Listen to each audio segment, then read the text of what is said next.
جامعه مدنی در ایران عنوان نشستی 5 ساعته بود که 12 نفر از جمله برایان هوک مقام عالی رتبه وزارت امور خارجه آمریکا درباره آن صحبت کردند. آقای هوک تاکید کرد واشنگتن از گروه خاصی در اپوزیسیون ایران حمایت نمی کند. این مقام میگوید از مشکلات در صدای آمریکا آگاهی دارد. این نشست در ساختمانی در کنگره از سوی شورای دمکراسی برگزار شد.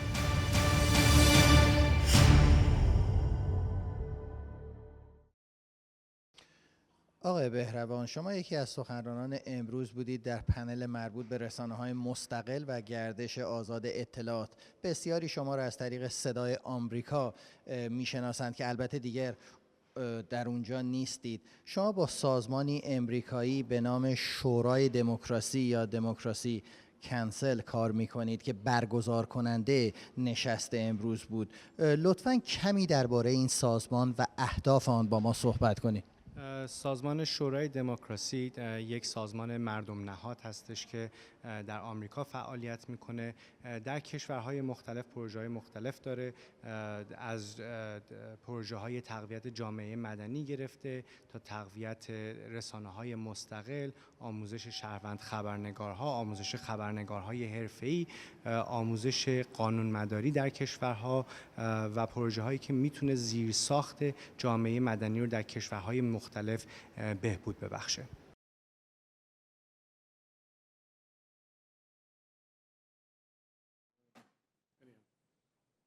Well, good morning. Again, I'm John DeBlasio, and welcome. The GPD Charitable Trust is the organization that has been working with Democracy Council in different parts of the world. Eastern Europe and Iran are just two of the subject areas that I work with Jim on. We're the funder and sponsor for today's event. Just a word about Jim and Democracy Council, for those of you who don't know. Jim has been involved in working with social activists around the world for 20, 30 years now. And I find Jim to be an extremely creative entrepreneur who has an ability to make an impact, which is very, very important. And so when he asked, let's do an event focused on Iran, 40 years after the revolution, and we could talk a little bit about what is happening in Iranian society, how the internet and independent media can be effective in countering the messages of the regime and being a catalyst for change. And we also are then able later today to hear from Brian Hook, the coordinator on Iran policy from the State Department. I said, that's a great idea, let's do that. And so here we are today. Just to bring to the event today, we have 3 panels that will be moderated and open for Q&A at the end. The session is on the record, so and available to the public.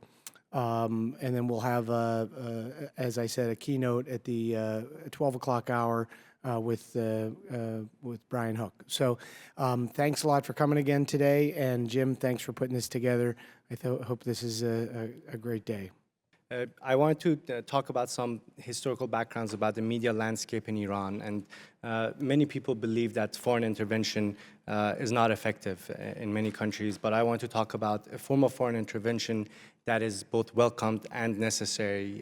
And it's welcomed by the Iranian people based on my interactions with them. And that would be in the media landscape and access to information. So a little history. Prior to 1979, Khomeini used cassette tapes to distribute his message into the country.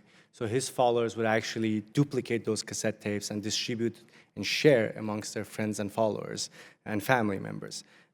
He would also record video interviews and distribute them, produce flyers and distribute them. Catchy phrases were spray painted on walls and replicated all around the city, many slogans. So moving forward a little bit, in the 90s, many of us who grew up in Iran had to get our Western music and videos from our dealers.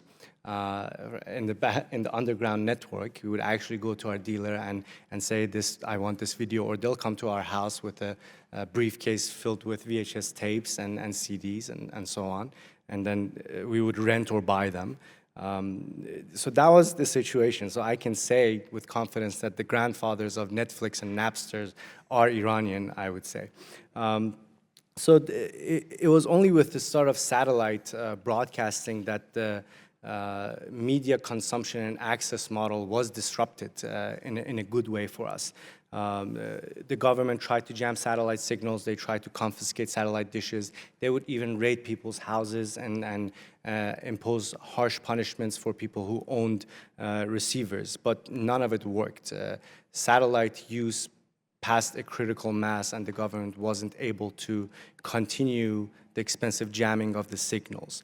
With the introduction of satellite broadcast in Iran, information access landscape changed forever, and it continues to this date. So fast forward 4 decades after the revolution, we see the same trends, with the difference that it's all digital now, it's all mobile now. Those slogans are now hashtags. Those cassettes that were duplicated are now audio files that are distributed on Telegram and WhatsApp. The video interviews that Khomeini did are now user-generated content that are distributed through decentralized platforms or through Instagram Lives that is quite popular inside the country. So it has completely taken away the monopoly from the government, and that really scares the government because they know the power of information. So now recently, just a couple of weeks ago, Qanun newspaper was banned because of publishing just 2 words, uninvited guest, referring to Bashar Assad's uninvited or unannounced visit to the country, which many believe led to the resignation of the foreign minister. Although they tried to censor that piece of information, it got out to the country. Everyone heard about it. Just a week before that, an artist was banned from performing because he dared to allow a female backup vocalist to sing solo. That is not allowed in Iran, as ridiculous as it sounds. Even though he was banned, even though they tried to censor him, millions of people heard that beautiful voice because the people became the media using their phones and their apps. A celebrity athlete dared to debunk Foreign Minister Zarif when he said the people of Iran are proud to endure the burden that is imposed by them because of Iranian government's unwavering support of the Palestinians. And that celebrity athlete on Instagram, on the same platform, said, which Iranian people? You Iranian people or us Iranian people? You're not going to feel a thing. So even though he got harassed, that post went viral and the whole country read that. Foreign minister's response did not get as much of a response from the people. It got to an extent that the supreme leader of the country had to respond to that specific post by the celebrity athlete. So I believe with no doubt that the response to Iran's relentless censorship of information and their attempts to control the flow of information is this level of foreign intervention. Without these tools, without these decentralized platforms, none of those voices would have been heard. Without Facebook, without Instagram, without circumvention technology that allow access to these tools, because they are blocked, people would not have that level of access. These are Western tools. Many of them may be developed by teams that have Iranian people on board or are led by Iranians because they're familiar with the landscape. Without these tools, Iran would have been still behind the Iron Curtain of information.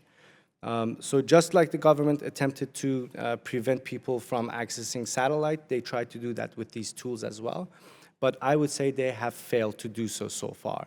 And it is because we are aggressive on this side. There are groups of people that are working on this.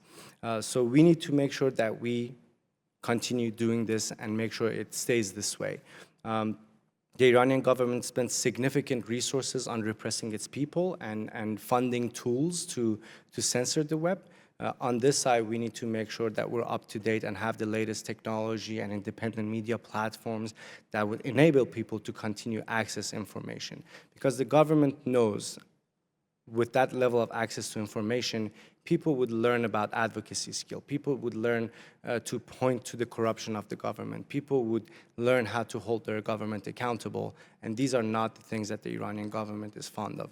So we need to make sure in this cat and mouse chase that continues, we just stay ahead. Hello, everyone. So what I want to talk about is actually why should we care about information access in Iran? What I want to argue is the fact that the only thing that has brought change steadily in Iran actually has been access to information and free information in Iran. The emergence of new political dynamics has been influenced by free and open media in Iran. If we go back 20 years ago, the reformists came to power at the time that internet came to Iran, at the time that there was satellite TVs become more common, and they use that technology and that new type of information exchange to leverage that and come to power. And now we have a new reality. There are more Iranians who are identifying with, they're advocating for change in Iran and going beyond this regime, and they are commonly known in social media as barandas. And they wouldn't have existed if it wasn't, their voices wouldn't have existed if it wasn't because of the social media and independent media. Because none of the state-owned media or even some of those independent newspapers who are operating in Iran would have been able to give them voice. Due to information access in Iran, people are far more secular to a generation compared to a generation ago who participated in the Islamic Revolution. This change would have not happened so fast if it was just people were left to their own. For many of the great revolutions, it took 2 or 3 generations for the revolutionaries change and give up on the revolution ideologies. One example I can give you just from my own experience, the website I founded, Balatarin, it got very popular. I started in 2006, and it was fairly popular by 2008. And back then, a lot of government supporters actually came on the platform as well, just because it was something new. So it had a very diverse audience and user base. One of the cases I remember, there was a user who got offended by a posting of another user, and that posting was, he perceived it as anti-religious, anti-Islam, and he took on himself to go and threaten that user and threaten him with beheading. So I was actually shocked. That was our first case of such a thing, and I was wondering how to deal with it. Of course, these people live, far away from each other, and there wasn't a real danger. It turned out that we shouldn't be doing anything other than banning that specific user. But what makes it interesting, that a few years later, I saw that user who threatened the other person has posted something on another social media making fun of himself, saying that this was me 3 or 4 years ago, threatening someone because of a posting. And he had changed significantly. He had changed so much within 3 years that he was making fun of his own posting. And these things wouldn't have happened if it wasn't because of the free flow of information and people getting exposed to so many new ideas and new information.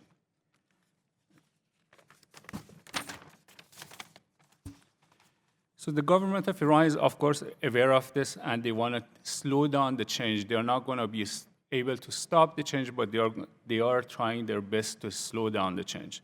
And they achieve this mainly by heavily censoring the social media, websites, and any type of information that gets in Iran, and also the free flow of information within Iran. So they have blocked websites like YouTube, Facebook, Telegram, and the website Aystar Balatarin also got blocked fairly quickly. It was blocked within 4 months of its start date. And one thing I remember, at some point, actually, Michael, who is here, they started Siphon, which is an anti-censorship tool. So I heavily relied on Siphon to get around the censorship and allow my users to access the website. Back in 2009, when there was a protest in Iran, there was much more demand for free information. And I remember blasting emails to the entire user base of our website with tools such as Siphon to get them around censorship in Iran. One other thing I want to discuss is the fact that, of course, there is this steady change because of the free flow of information.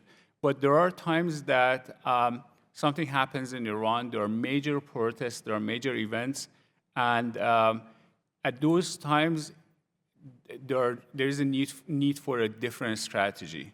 So the social media and also satellite TVs play a fairly different role during those times.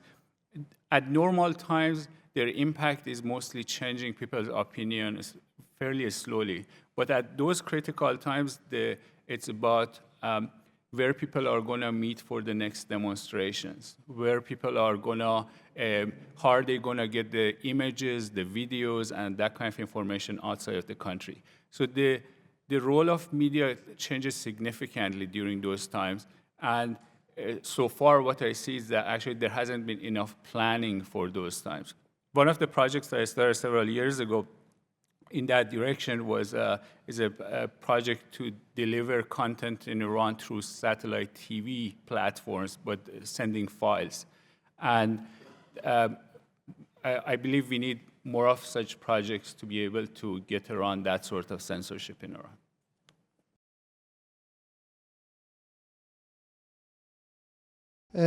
در کوتاه‌ترین حالت ممکن از آن که در این نشست گفتید برای ما بگید. صحبت من در مورد اهمیت رسانه آزاد، رسانه مستقل و دسترسی آزاد به اطلاعات به عنوان یکی از پیش نیازهای داشتن یک جامعه مدنی قدرتمند بوده.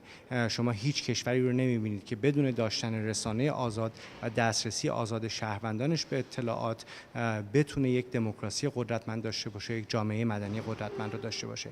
در ایران متاسفانه ما نه دسترسی آزاد به اطلاعات داریم، نه رسانه مستقل و خیلی مهمه که جامعه بین‌المللی که در مورد این دو مسئله بسیار حساس هستش سعی بکنه به دولت ایران فشار بیاره و یا به جامعه مدنی ایران کمک بکنه این پیش نیازها رو درون کشور ایجاد بکنن.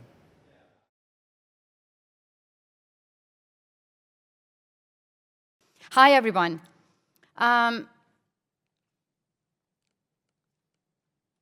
First of all, I have to mention about what's happened to Nasrin Sotoudeh. She has been sentenced to 38 years prison. But before that, I want to share a personal story about her.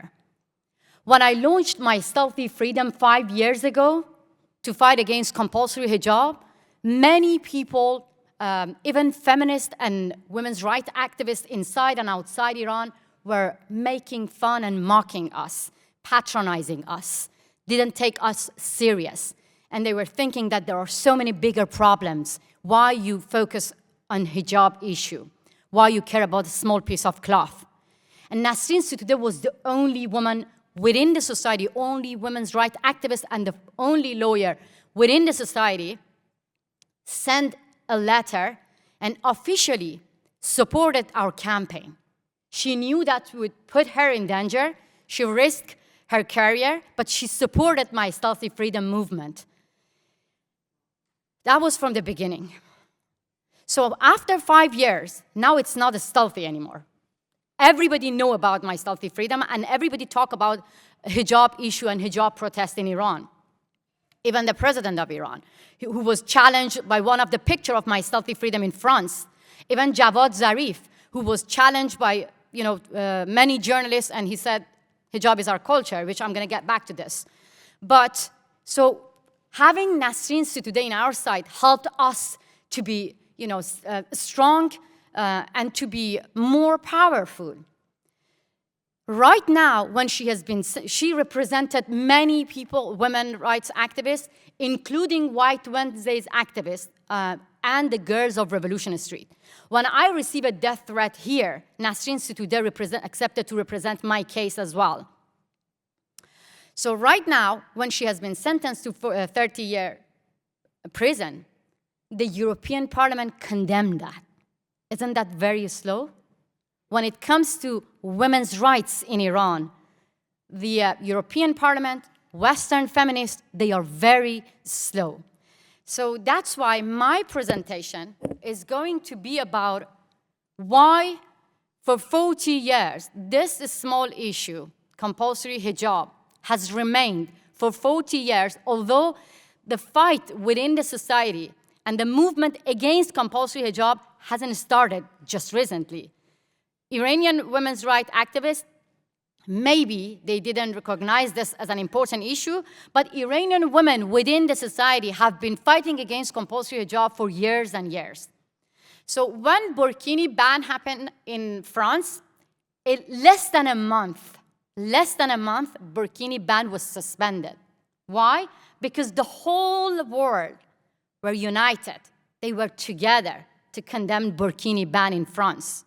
When Muslim ban happened here in America, again, the whole world were united. We were all together to condemn it, to support, those countries were listed in the Muslim ban. But when it comes to compulsory hijab, and when it comes to compulsory hijab in Iran, in Saudi Arabia, the whole world keeps silent. And Iranian women, in their fight against compulsory hijab, they are alone. They are on their own. And when you say it's not true, I'm going to give you an example. There were 3 female politicians from Netherlands.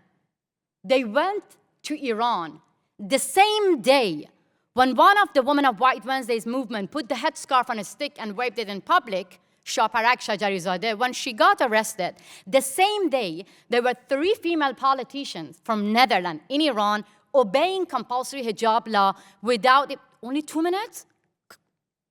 So without challenging it. I love you anyway. And the female politician from Sweden, they were very well known when they started to publish their picture to mock President Trump's cabinet. It was full, the female picture and mocking the picture of President Trump's cabinet, which were all male-dominated. I was like, I love this picture. It's a good way to criticize a male-dominated cabinet. But what happened? The same feminists went to Iran, the same ministers. In Iran, they obeyed compulsory hijab laws in front of the president. I said to myself, well, when it comes to America, they were trying to say women and men are equal. But when it comes to Islamic Republic, they were trying to send another message. Well, men are more equal than women.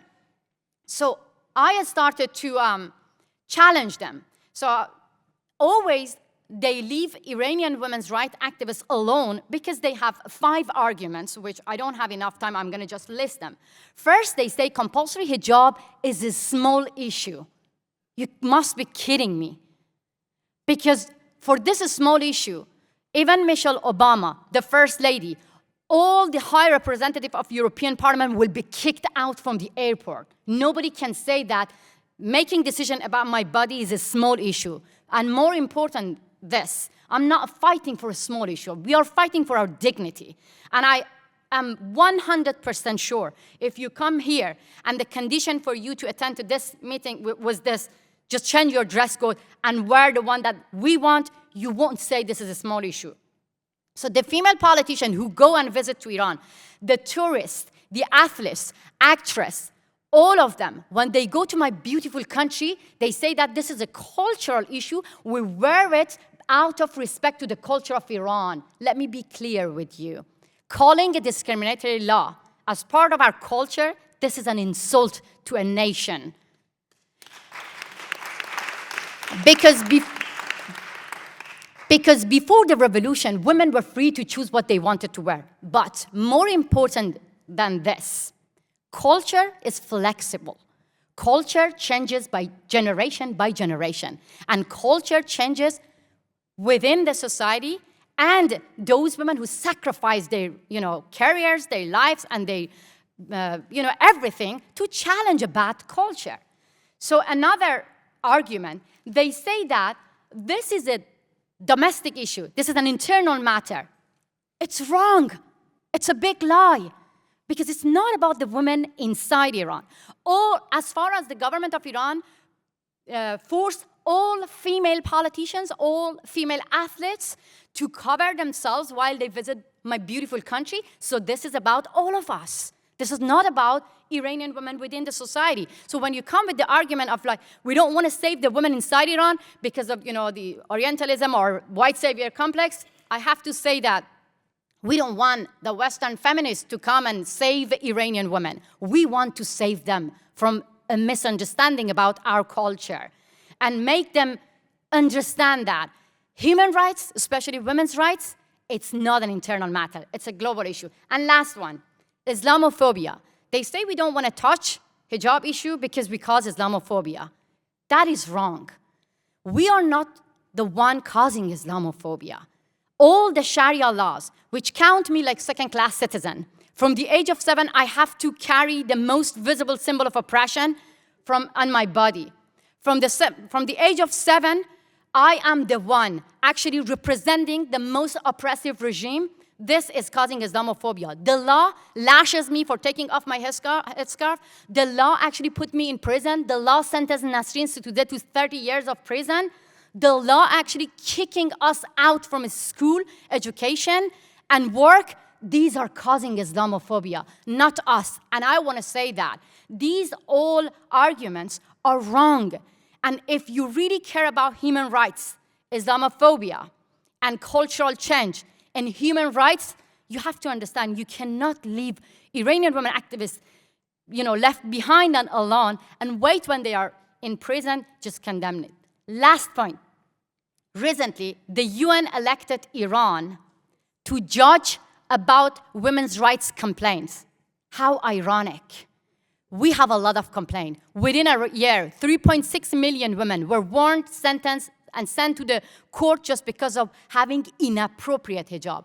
Who's going to judge about the women's rights complaint within the society? Thank you so much. I wanted to start my talk by saying that I feel a particular privilege sitting where I'm sitting. Thank you. A bit too short, sorry. And that when I was just looking at this crowd and ourselves, I imagined many invisible guests and speakers in this room who are in Iran, who are working very hard, who are in prisons, but not just in prisons, currently working. We don't know their names, because if we don't know their names, then they will get in trouble. They choose to work quietly. And I was just listening to Masih, and I was thinking, I really hope for a day where there will be no need for me to sit here, that civil society activists can come themselves here and then take a plane back to Tehran and continue their work. So I changed my talk a little bit as I was listening today. So sorry if I'm not completely elaborate, but I think perhaps this is more appropriate. When I work on issues related to Iran, when I study them, I have one just phrase on my desk that I look at every day, and that is a phrase by my very favorite Nigerian author, Chimamanda Ngozi Adichie, and that's the danger of a single story. And I think that we should all be careful when we talk about a complicated country with a sophisticated and complicated history like Iran. And we should remember that the stories vary, and the diversity of stories and approaches towards a better future is really the key to a better understanding of what's going on today in Iran. Otherwise, we risk a huge risk of misunderstanding what is happening on the ground. That said, I also like to disagree with my favorite author sometimes, to think that Iranian civil society and the Iranian society does have one single story, and that is resilience. It's quite a resilient society, and it's the story of individuals that in the middle of a war, in the midst of reforms, sanctions, repressions, prisons, politicization of some of their simplest demands, they continue and they find new approaches. And so it's, in a way, rather than a battle, I would say it's almost a dance with the Iranian government, with the Iranian political system. One step forward, one step backward, one step forward, 3 steps backward, 2 steps forward, 1 step backward, 1 step to the left, 2 steps to the right. And that's how I see it. And that's why it's very difficult to explain. Because of the meandering around the techniques of the Iranian government that the Iranian civil society has had to do for years and years. When I think about the Iranian civil society, I think about what does that mean to me and what did it used to mean to me. When you grow up in Iran and then later on you work on issues related to Iran, you think of civil society as something broader than what we think as just NGOs, as registered NGOs, and as organized work. It's really anything formal or informal that aspires to either do the job that the Iranian government doesn't do or that it hinders to achieve. And with that comes a lot of other aspirations towards human rights, whether it's branded that way or not. But the interesting part for me is because almost everything in Iran is considered political act. And as the Iranian government, the Iranian ruling elite, have been losing their legitimacy, that definition of political act has expanded. And that is obviously making all of our jobs harder, both inside the country and outside the country, because anything you do is considered political, is considered a matter of national security. But in this ironic way, it also gives us power. I mean, from the moment you step out of your house, you're engaged in what they consider political act, even if you don't consider a political act. And so with that in mind, I want to talk a little bit about the importance of understanding and paying attention to what I like to call informal civil society in Iran. And the work that has been done for many, many years across the country, not just in Tehran, on a subnational level and a grassroots level, and the way that the approaches that have been taken. I mean, some of the examples that I have in mind. For instance, if you look at, for me, in the middle of so much bad news that's happening, many people are in prison. Socioeconomic situation is just getting worse and worse by the day. One good news that really inspired me a few months ago was that there was an earthquake in Kermanshah, which is a province that suffers dramatically from ethnic and religious discrimination by the Iranian government, and also has extra socioeconomic challenges. A very bad earthquake happened, and due to economic mismanagement of the government, and also the lack of willingness to help this particularly marginalized population, not much got done, and it still hasn't got done by the Iranian government. That said, and in an environment where Iranian government likes to kind of create silos of the Kurds do Kurdish-related issues, Persians do Persian-related issues, women's rights activists do women's rights-related, create silos. This earthquake was a perfect example of how Iranians from all over the country got in their cars. They did not trust the supply chain of the aid that was happening inside the country by the authorities. They got inside their cars and they physically decided to drive to Kermanshah to hand in the aid that they had. And even an act like this became a question of threat for the Iranian government, because then they decided, for the sake of considering that we are trying to regulate the traffic, they stopped the cars from going into that region of the country. For me, that's symbolic of a few things. It's symbolic of the fact that the power of the Iranian civil society, of the Iranian people, is that they're starting to pick up each other's issues. For as long as we only talk about our own issue, we are serving the purposes and the agendas of the Iranian government. So for me, it was beautiful that from all over the country, in an environment where the Iranian government has successfully securitized the question of ethnic minorities, religious minorities, border areas like Kurdistan, Iranians got in their car and physically showed that, no, if we have to be united, we are united. And if we have to find a way, we find a way. One. And I think another issue is that another thing for me that was, and I think resonates a little bit in this crowd, is when you're talking about scarcity of resources, you unite Iranians in ways that are not predictable. You know, Iranians are people that have always had to somehow figure out a way to coexist, and that coexistence is key, and is not something that we can undermine. And so I really would like, when policymakers think about Iran, please, if you can, think about the capacity that this resilience has inside the country, that for years and years, this is not the nationwide protests of Iran didn't happen just for a day. 20, 30, 40 years is behind that day, and it will continue. So please don't look at it as just a one-time situation. And two, if there is anything that we should, I think, do from outside, is to encourage the shared narrative and the shared story, and for different silos that the Islamic government, the Islamic Republic has successfully created to move out of their silos and to pick up their own stories locally, to pick up their own issues locally. Iran, despite all the repression, has quite a vibrant informal civil society, and all the credit goes to the Iranian people. None of it goes to the Iranian government. But just because we don't like the Iranian government, we cannot undermine the achievements of this informal civil society that is working day in and day out with their kids at home, some of them in prison. They leave every day to do the work they do. They don't know if they come back home. We should not underestimate the achievements and the work of this amazing group of people that I call the jewel of Iran. And without this jewel of a resilient, informal civil society, I'm afraid we have a very worrying future for Iran inside. Thank you.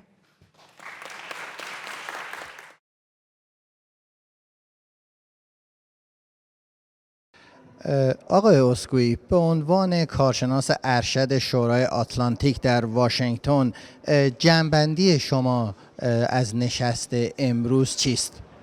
تا حالا خیلی خوب جلو رفته. من فکر میکنم به خصوص پنلی که روی اکتیویسم و فعالیت‌های زنان و فعالیت‌های نیروهای کار در ایران صحبت کردن خیلی جالب بود. نکات دقیقی داشت که شعارگویی نبود. نکات خیلی دقیقی بود که به این مسائل اشاره بکنه. فکر کنم پنل خیلی مهمی بود.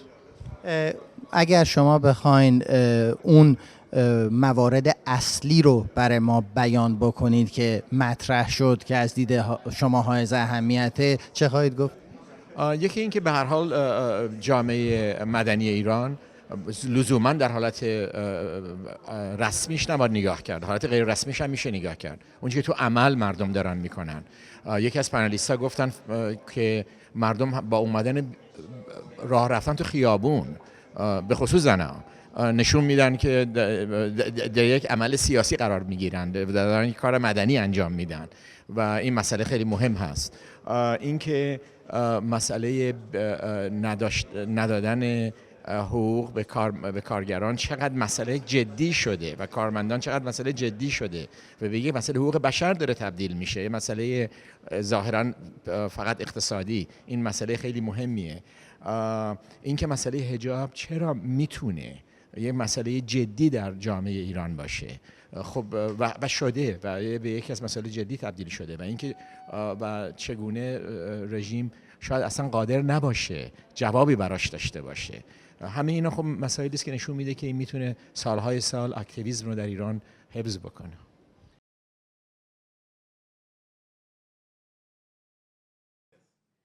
Well, thank you for joining us at this Democracy Council briefing. Thank you to the Democracy Council for bringing us all together. I think the morning really set us up for this discussion, talking about some of the tools that the Iranians are using and the Iranian people also need as they try to work towards democracy and self-determination in their own country. And now we have someone whose life's work is dedicated right now to working towards that aim. You have his bio. Brian Hook is the U.S. envoy for dealing with Iran and runs the Iran Action Group for the administration. And the administration has Secretary Pompeo and the president have said, as we discussed this morning, that that's a real priority for them. So we're going to talk a little bit about Brian's work and some of the things that we heard this morning. We'll see if we can move forward on some of those issues, and then we'll take your questions towards the end. So Brian, let's just thanks for coming this morning. We know you're super busy. You are, though, speaking a lot to the Iranian diaspora and also opposition groups. And before you came, one of the panelists was talking about this increased discussion with the MEK, members of the MEK, and that Barbara Slavin, who unfortunately had to leave, pointed out that your language on the MEK has changed a little bit in terms of, you know, successive administrations, and even until recently, this administration has not spoken about has said that this MEK is not a viable alternative. And now suddenly the language has changed that, you know, they're not a viable alternative. What do you see the MEK as, and what are your dealings with them? Because panelists before said that, you know, and you know they used to be a terror group, labeled a terror group here. A lot of people see them as a you know, death cult of a separate type of kooky cult. I'm not familiar who said that one quote you're talking about. I just haven't seen it. I've met with the Iranian diaspora in the United States and around the world. When I go into a country, I ask our embassy if it's possible to do that. So just a few weeks ago, I was in Munich, had a really good meeting with a number of folks. And so through all of these discussions, I've learned that the Iranian diaspora is very passionate about the future of Iran. And there's also not a consensus on the future of Iran. And so it is not for us to decide that future. It's up to the Iranian people, the Iranian diaspora around the world. One thing I've noticed is that whether you're in Los Angeles or New York or Munich or Dubai, wherever you go, the those Iranians are thriving, but Iranians aren't thriving in their own country. And so we see this. I mean, when you look at the contrast of how the Iranian Americans have done in the United States, it's one of the great success stories of the United States. And then when you contrast that with just how hard it is for Iranians to live in their own country, it just shows you the potential that is really waiting, you know, that has been suppressed by this regime. So I know there are a number of groups. Talk to me about the MEK, though. Well, I'm not going to get into specific groups. Why not? Well, just because. Well, you're meeting with a lot of them, and Rudy Giuliani is speaking at the conferences and speaking on behalf of the president, saying that the president is going to overthrow them and talking about the MEK being a viable alternative. So how does this administration in particular see the MEK? Secretary Pompeo has met with numerous members, and so have you. Well, I meet regularly with a range of folks.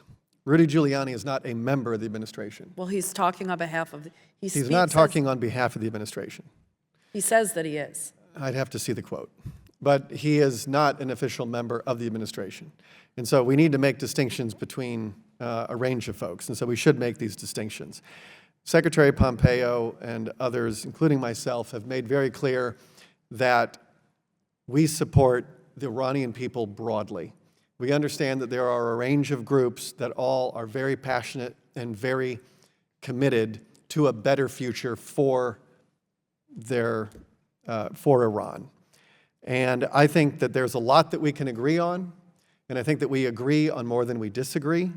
And I've seen some of the disagreements in my discussions with people who think that they've got sort of a better plan for the future of Iran than others.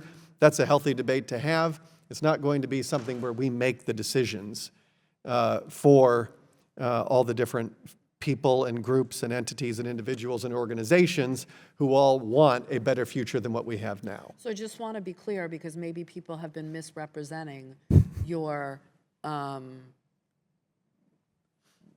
relationship with them.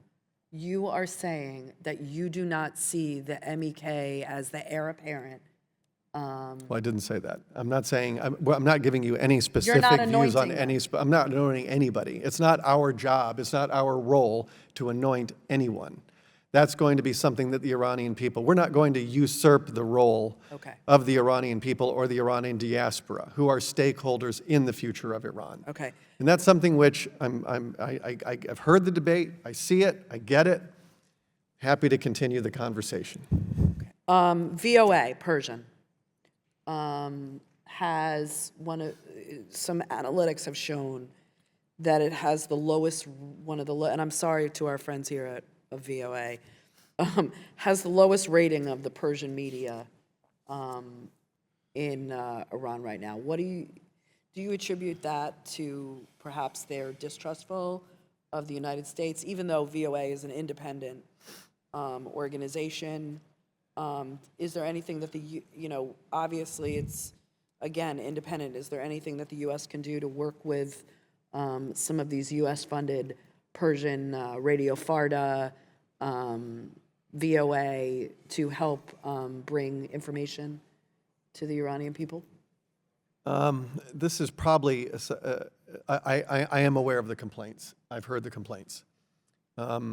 And it's something which we have an acting Undersecretary, Michelle Gaida, and so I think this is probably something which I think Heather is probably better positioned. I don't want to get out of my lane too much. I very much work on the policy side. Do you work with other countries? The Saudis have a very big operation in London. I think it's called the Iran Network, or it's called something. You know, I try to get out on a lot of media too, because I think we've got a very good story to tell.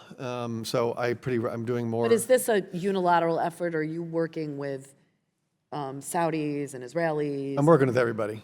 I work with a lot of different folks. And so just because I think that explaining our policy is very important.